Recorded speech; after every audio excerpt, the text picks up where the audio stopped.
Somos los últimos siempre, tanto en España como en Aragón, en reconocer la realidad de los datos y además con la curiosidad de que el Gobierno de España solamente acierta cuando rectifica. Y le ha pasado ya muchas veces que a instancia del Partido Popular que le decimos algo que creemos que debe hacer y al final termina haciéndolo, pero siempre vamos tarde y mal, ¿no? La política tiene que estar para buscar soluciones, no para tirar de manual.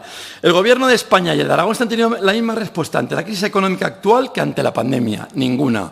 La culpa de toda la tiene Franco, el COVID, los transportistas, el fascismo, el vino que se bebe en los menús en las comidas, la guerra. Es decir, siempre tenemos un hashtag para echarle la culpa en las circunstancias que nos rodean, desde que ha empezado la legislatura.